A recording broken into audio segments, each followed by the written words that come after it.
मित्रांनो, लाडकी बहीण योजनेचे फॉर्म खूप दिवसापासून ऑनलाईन सबमिट होत नाहीये।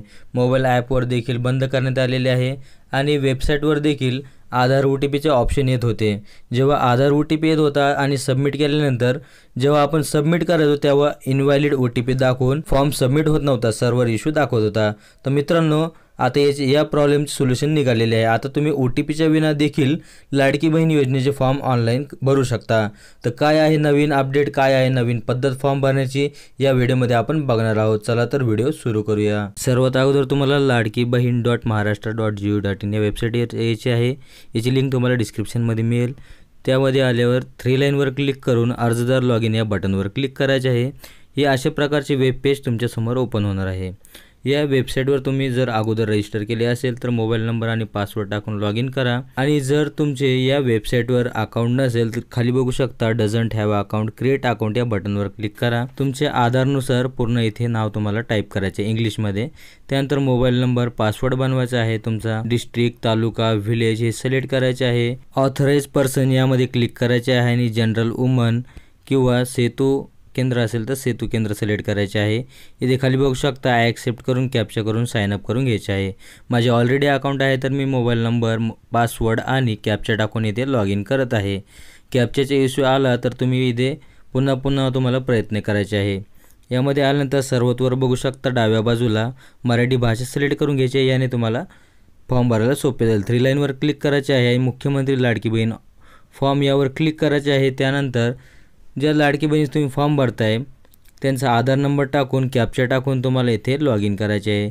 सर्व्हरचा एरर पुन्हा येणार आहे, तुम्हाला पुन्हा प्रयत्न करायचे आहे आणि व्हॅलिडेट आधार या बटनवर क्लिक करायचे आहे। आता तुम्हाला OTPचे ऑप्शन यामधून हटवण्यात आलेले आहे। बघू शकता व्हॅलिडेट OTP होताच नोंदणी अर्ज तुमच्या समोर ओपन होणार आहे।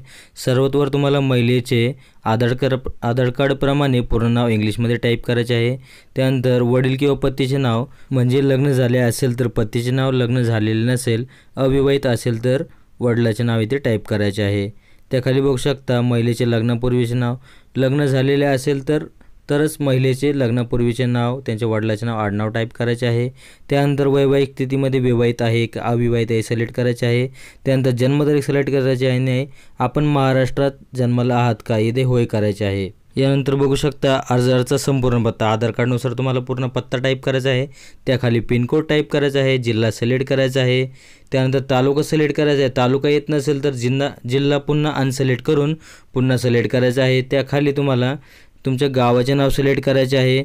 जर गावाचे नाव येत नसेल तर तालुका पुन्हा अनसिलेक्ट करून पुन्हा तालुका सिलेक्ट करून गावाचे नाव येणार आहे।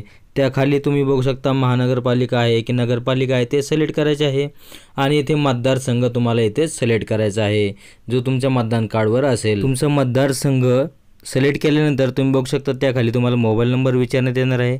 तुमचा मोबाईल नंबर टाईप करायचा आहे। त्यानंतर शासनाचा इतर विभागामार्फत राबवण्यात येणाऱ्या आर्थिक योजनेचा लाभ घेतलेला आहे का, जर घेतलेला असेल तर होय करायचं आहे आणि योजनेचे नाव, त्यानंतर किती तुम्हाला दरमहा येतो ते टाईप करायचे आहे, नसेल तर इथे नाही सिलेक्ट करायचे आहे।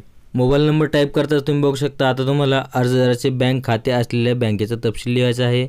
इथे बँकेचे पूर्ण नाव, म्हणजे कोणत्या बँकेत खाते आहे, स्टेट बँक आहे की कॅनरा बँक आहे, असे कोणतेही बँकेचे पूर्ण नाव लिहायचे आहे। त्याखाली बँक खातेधारकाचे नाव, बँक पासबुकवर जसे खातेधारकाचे नाव असेल, जसे महिलेचे नाव असेल ते टाईप करायचे आहे। त्याखाली बँक खाते क्रमांक, जो अकाउंट नंबर आहे तो टाईप करायचा आहे। पुन्हा एकदा तुम्हाला तोच अकाउंट नंबर पुन्हा कन्फर्म करायचा आहे। त्याखाली पासबुकवर जो IFSC कोड असेल तो IFSC कोड टाईप करायचा आहे। त्याखाली बघू शकता आपले बँक खाते आधारशी जोडलेले आहे का, जर आपले बँक खाते जोडलेले नसेल तर आधारशी जोडून घ्या। इथे तुम्हाला होय करून घ्यायचे आहे आणि आधार कार्डशी तुमचे बँक खाते लिंक आहे की नाही हे कसे चेक करायचे याचा व्हिडिओ तुम्हाला डिस्क्रिप्शनमध्ये मिळून जाईल। जर तुमचे बँक खाते आधारशी लिंक नसेल तर बँकेत जाऊन तुम्ही आधारशी तुमचे बँक खाते लिंक करून घ्यायचे आहे। बँक डिटेल टाकल्यानंतर तुम्ही बघू शकता आता तुम्हाला डॉक्युमेंट अपलोड करायचे आहे। तुम्हाला 50 KB ते 5 MB पर्यंत तुम्ही इथे डॉक्युमेंट अपलोड करू शकता। सर्वात अगोदर तुम्हाला सर्वात वर आधार कार्डची फ्रंट साईड म्हणजे समोरील साईड अपलोड करायची आहे। त्यानंतर आधार कार्डवरील मागील बाजू तुम्हाला अपलोड करायची आहे। त्याखाली बघू शकता अधिवास प्रमाणपत्र, शाळा सोडल्याचा दाखला, 15 वर्षापूर्वीचे राशन कार्ड, ते नसेल तर 15 वर्षापूर्वीचे मतदान कार्ड किंवा जन्म प्रमाणपत्र यामधून कोणतेही तुम्हाला एक डॉक्युमेंट इथे अपलोड करायचे आहे। त्या खाली बघू शकता तुमच्याकडे केशरी किंवा पिवळे राशन कार्ड आहे का, त्यावर तुम्हाला जर होय केले तर राशन कार्डची अगोदरची समोरची बाजू, त्यानंतर तुम्हाला मागील बाजू अपलोड करणे आहे। जर नसेल तर नाही करा आणि जर तुमचे उत्पन्न प्रमाणपत्र आलेले असेल तर उत्पन्न प्रमाणपत्र अपलोड करा। त्या खाली बघू शकता अर्जदाराचे हमीपत्र हस्ताक्षर करून अपलोड करा। या हमीपत्राची लिंक तुम्हाला डिस्क्रिप्शन बॉक्समध्ये मिळून जाईल। त्यानंतर अर्जदाराचा फोटो, इथे तुम्ही पासपोर्ट फोटो देखील अपलोड करू शकता किंवा डायरेक्ट तुम्ही कॅमेरे देखील क्लिक करून अपलोड करू शकता। सगळे डॉक्युमेंट अपलोड करून झाल्यावर तुम्हाला हमीपत्र अस्वीकरण करा यावर तुम्हाला टिक करायचे आहे आणि सबमिट या बटनवर क्लिक करायचे आहे। सबमिट या बटनवर क्लिक करता तुमच्या समोर प्रिव्ह्यू दिसणार आहे। इथे तुम्हाला सर्व माहिती तुम्हाला व्यवस्थितपणे बघून घ्यायची आहे, कारण हा फॉर्म पुन्हा तुम्हाला एडिट करता येणार नाही। ही शेवटची संधी आहे आणि याला तुम्हाला सबमिट करून द्यायचे आहे।